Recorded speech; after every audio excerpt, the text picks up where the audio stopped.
Hey everyone. So you ever just had that experience of feeling like no matter what, no matter who, bad things, bad experiences just keep happening in your life and you're trying to figure out like why? Why is it always happening in my life? And how can I shake it off? I'm here to tell you you can absolutely shake it off. And I'm also here to tell you why you would be having these experiences cycle in your life. But first of all, I'm gonna say, hey everybody, this is Tanya from Pep Talks with Tanya. Well, we're going to talk about all things manifestation, all things spirituality, always through the lens of, you know what, you know who, from the fashion lens.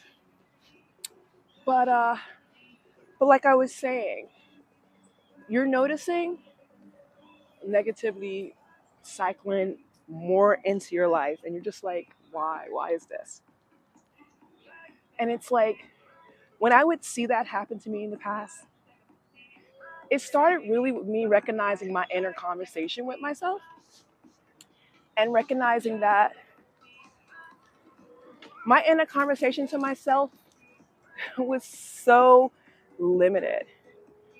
It was based upon such limited thinking of what I couldn't do, me looking out in the world and perceiving things a certain way that wasn't quite what it was. And so that started to notice. I said, oh, okay, these things, this negativity, this cycling, this rumination is coming from past trauma. It's coming from the way in which my subconscious was programmed. When I really done a deep dive, I said, oh, I'm getting these feelings, I'm getting these thoughts. They're coming directly from my subconscious. I don't even know I'm doing them.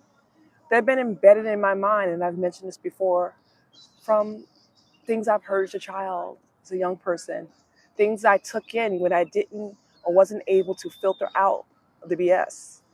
Things I just kind of accepted, and now it became a part of my life. And therefore, I can't question it when I felt like everybody has to struggle. When I felt as before that it's always something, if something's going on, there's always going to be something negative that comes out of it. These are all false impressions, false illusions that unfortunately we're taught to a large amount of people, unfortunately. And it permeates in our adult lives. And it's like, why? And, life, those curveballs, that's life. Like life is ever changing, always, right?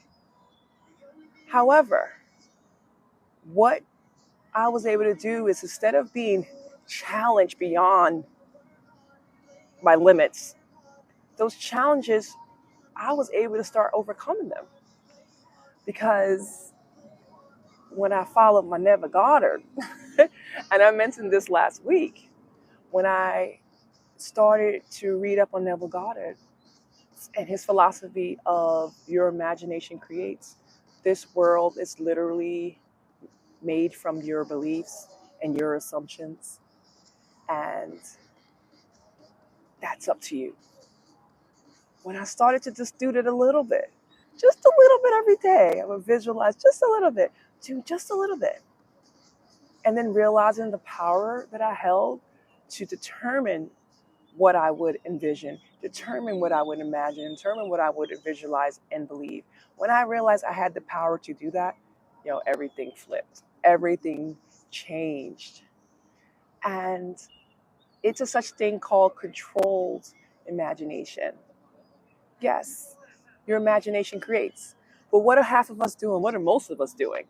We're just going with the wind. We're just reacting. Like, that's it. And then we question why these situations are coming into our lives.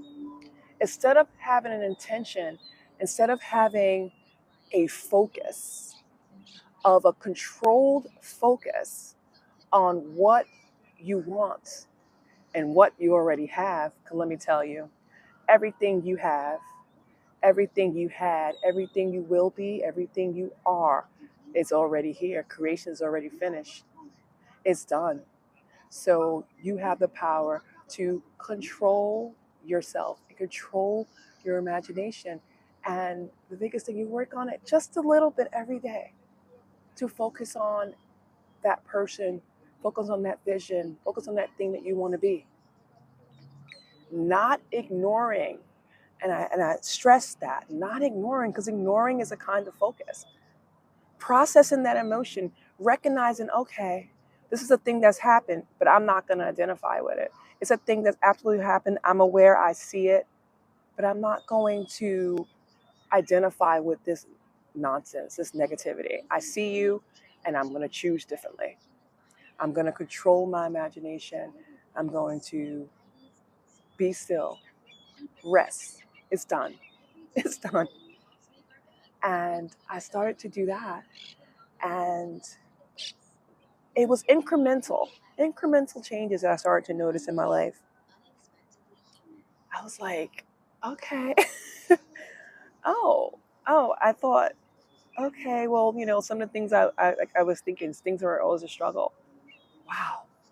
I'm laughing because I went from someone who barely wanted to speak in front of people, and believe it or not, painfully shy at one time, because I thought I was inadequate or thought I just should be quiet, to having a video and making videos weekly, spilling out my guts, telling my story, and being so comfortable with it and able to spread that and talk to people. I mean, what growth! What growth! It's really exciting. So let me go for a walk, get up here. Like I said, this is one of my favorite places. All the seagulls, got a little house music in the background. Um, yeah, it's really, really nice actually. Just gonna walk, kind of like notice. But yes, controlled imagination. Controlled imagination, defined as being intentional about what you think about, defined as taking a few minutes every day to be intentional, to focus. But I guess one of the biggest things for me is to persist no matter what. Persistence. I mean, you could do it anytime, every night if you can, and let it come easily to you. No stress. Just do a little bit and persist about it. And you can definitely let me know how it goes. Let me know, is there anything that you focus on and you're controlling your imagination about? Okay. Take care. Bye.